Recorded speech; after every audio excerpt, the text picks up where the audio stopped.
মা বাবার অসুস্থের সময় আমরা যদি পাশে না থাকি তাহলে আর কে থাকবে বলো। দাদা ভাই, তোমার এত পড়াশোনার থেকেও তুমি চাকরি না করে এই চাষবাসের কাজ করছো কেন? নমস্কার বন্ধুরা, তোমরা সবাই কেমন আছো? আরও একটা নতুন ভিডিওতে তোমাদের সবাইকে স্বাগত জানাই। বন্ধুরা, আজকে তোমাদের সাথে শেয়ার করব, তোমরা অনেকে কমেন্ট করে বলছিলে দাদা ভাই তোমার এত পড়াশোনা আছে, তুমি চাকরি না করে এই চাষবাসের কাজ করছো কেন?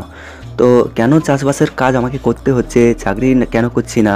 তো এই সমস্ত প্রশ্নের উত্তর পেতে হলে তোমরা ভিডিওটা লাস্ট পর্যন্ত দেখতে থাকো, তাহলে তোমরা বুঝতে পেরে যাবে। বন্ধুরা, বিকেলবেলা খাওয়া দাওয়া করে তোমাদের দিদিভাই বলল জ্বালানিগুলো একটু গুছিয়ে নেবে, মানে চারদিকে এলোমেলোভাবে পড়ে আছে আর উত্তরা বাতাসে সব শুকনো হয়ে গেছে। সেই জন্য তোমাদের দিদিভাই খাওয়া দাওয়া করে এখন এই জ্বালানিগুলো গুড়িয়ে নিতে আসলো, আর এই জ্বালানিগুলো আমাকে নিয়ে যেতে হবে। তাই এখন তোমাদের দিদিভাই খুব তাড়াতাড়ি করে জ্বালানিগুলো গুছিয়ে নিচ্ছে, আর আমি জ্বালানিগুলো বাড়িতে রেখে দিয়ে আমাদের ঘুঁটে বার করতে হবে। ঘুঁটে যে কাঁড়ি হয়ে আছে ওখান থেকে ঘুঁটে রান্নার জন্য বার করতে হবে। রান্নার জ্বালানি হিসেবে ঘুঁটে আর কাঠ একসাথে জ্বালানি দেওয়া হয়।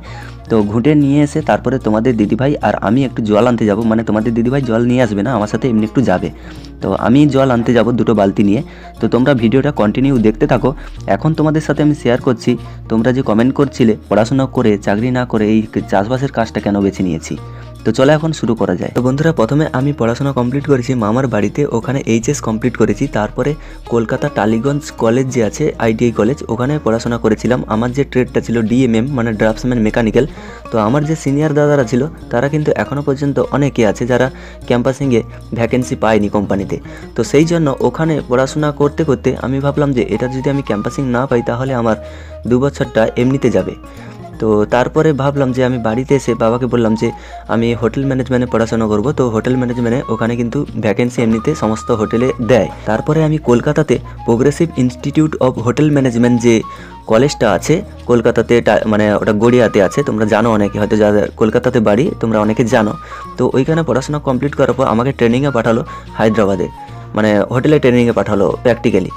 তো ওখানে ট্রেনিং করতে করতে আমাকে সার্টিফিকেট দিল, এবং যেদিন আমি বাড়িতে আসবো তো সেই দিন মানে ট্রেনিংটা কমপ্লিট করার পর আমি যেদিন বাড়িতে আসবো মা অসুস্থ হয়ে গেছিলো, তোমাদের তো অনেক আগে শেয়ার করেছিলাম।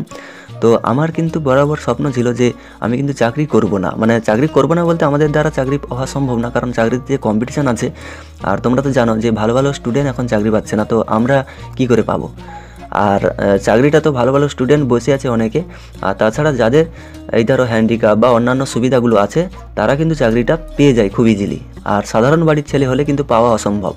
তো আমরা একটা সাধারণ বাড়ির ছেলে, সেই জন্য পাওয়াটা আমাদের কাছে খুবই কঠিন ছিল। তো সেই আশাটুকু আমি রাখিনি যে চাকরি করে আমি মানে আমার কেরিয়ারটা দাঁড় করব। আমি স্বপ্ন ছিল যে হ্যাঁ আমি একটু পড়াশোনা করে আমি একটা ভালো কোম্পানিতে যাব, একটা ভালো ইনকাম করব। তো এই স্বপ্নটা মাথায় রেখে আমি হোটেল ম্যানেজমেন্ট কমপ্লিট করেছি। তো ভাবলাম যে হোটেল ম্যানেজমেন্ট কমপ্লিট করার পর আমি বিদেশে যাব। তো একটা পাসপোর্টও করে রেখে দিয়েছিলাম তার মাঝখানে, মানে ট্রেনিং করতে করতে। তো পাসপোর্টও চলে এসেছিলো। তারপরে হায়দ্রাবাদে যেদিন ট্রেনিং কমপ্লিট করলাম তারপরে বাড়িতে আসলাম, শুনলাম যে মা অসুস্থ। তোমাদের তো আগে বলেছিলাম যে মা অসুস্থ ছিল আমি যখন ট্রেনিং কমপ্লিট করে আসি। বাড়িতে মাকে ছেড়ে দিয়ে আমি, মানে আমার বাড়িতে কেউ নেই, বোন বা আরও অন্য কোনো ভাই, যে তারা দেখভাল করবে মায়ের, আর আমি অন্য কোনো কাজে যাব। তো সেক্ষেত্রে কিন্তু যাওয়া অসম্ভব ব্যাপার, মানে চাকরি বলো আর কোম্পানিতে কাজে বলো, সেক্ষেত্রে যাওয়াটা খুবই অসম্ভব ব্যাপার। আমি রান্নাবান্না করতাম মায়ের জন্য, আর এই অসুস্থ সময় যদি আমি মায়ের পাশে না থাকি তাহলে কে থাকবে বলো? আর সেই সময় তো আসল যে ছেলের পরিচয় সেখানেই, কারণ আমার কেরিয়ারটা আমি গড়ে তুলতে বাইরে চলে যাব, বিদেশ চলে যাব কাজের জন্য। তো ওখানে গিয়ে ভালো ইনকাম করব, কিন্তু মাকে এখানে রান্না নিজে হাতে করতে হবে সেই অসুস্থ অবস্থায়। তো সেইভাবে আমি কিন্তু 7 বছর, মানে 6-7 বছর বাড়িতে থেকেছিলাম। তারপরে বাড়িতে থাকতে থাকতে কী বলতো, ট্রেনিংয়ের যে একটা মানে কোর্স থাকে বা যেটা শিখে এসেছি সেটা কিন্তু 7 বছর 8 বছর যদি না প্র্যাকটিক্যালি মানে কাজ করি, ওগুলো কিন্তু আস্তে আস্তে ভুলে যাব। তো তারপরেও 7 বছর পরেও আমি যেতে পারতাম, কারণ পাসপোর্টটা ছিল। তো যাইনি এই কারণে, কারণ আমি তখন যদি যাই আমাকে কিন্তু কোম্পানিতে এমনি এমনি নিয়ে নেবে না, আরও একবার কিন্তু বাজিয়ে নেবে যে হ্যাঁ এ কিছু জানে কি জানে না, শুধু সার্টিফিকেট থাকলে হয় না। তো আমি বেশিরভাগ জিনিস কিন্তু পরপর ভুলে গেছিলাম, কারণ ওই সমালোচনা না থাকলে তাহলে কিন্তু সব জিনিসই ভুলে যাব। তো যার ফলে আমাকে কিন্তু নেবে না কোম্পানি। তো আবার নেওয়ার জন্য আমাকে আবার ট্রেনিং একটা করতে হবে। তো ভাবলাম যে ট্রেনিং করার থেকে আবার খরচ করব, করব।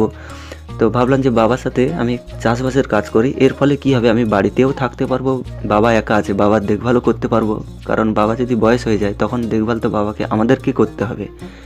তো তারপরে আমি আর তোমাদের দিদিভাই এই ইউটিউব চ্যানেলটা খুলেছি এবং তার সাথে কন্টিনিউ রেখেছি বাড়ির চাষবাসের কাজকর্ম। বন্ধুরা, ভিডিওটা শেষ করার আগে আমার পার্সোনাল ওপিনিয়ন থেকে একটা কথা তোমাদের শেয়ার করছি। তোমরা অনেকে আছো অনেক দূর পড়াশোনা করে বাড়িতে হয়তো বেকার বসে আছো, চাকরি বাকরি পাচ্ছ না, মানে চাকরি বাকরির যে কম্পিটিশান এসে গেছে, চাকরি বাকরি না পাওয়াটা স্বাভাবিক ব্যাপার। তো বন্ধুরা, এখন তোমাদের বলছি, তোমাদের যদি বাড়িতে চাষবাসের জমিন জায়গা থাকে, তোমরা হয়তো ভাবছো যে চাষবাসটা কি করে করব, চাষবাসটা বেকার জিনিস, অসম্মানের জায়গা একটা, এত পড়াশোনা করে লাস্ট পর্যন্ত চাষবাস। কিন্তু আমি তোমাদের বলবো চাষবাসটা কোনো অসম্মানের জায়গা না। ফার্মার হতে গেলেও এর পড়াশোনা থাকার দরকার, আর ফার্মার কোনো অসম্মানের জিনিস না। আর তোমরা কারা কারা আমার সাথে একমত অবশ্যই কমেন্ট করে পাঠাবে। আর যদি ভিডিও ভালো লাগে তাহলে লাইক সাবস্ক্রাইব করে আমাদের পাশে থাকবে।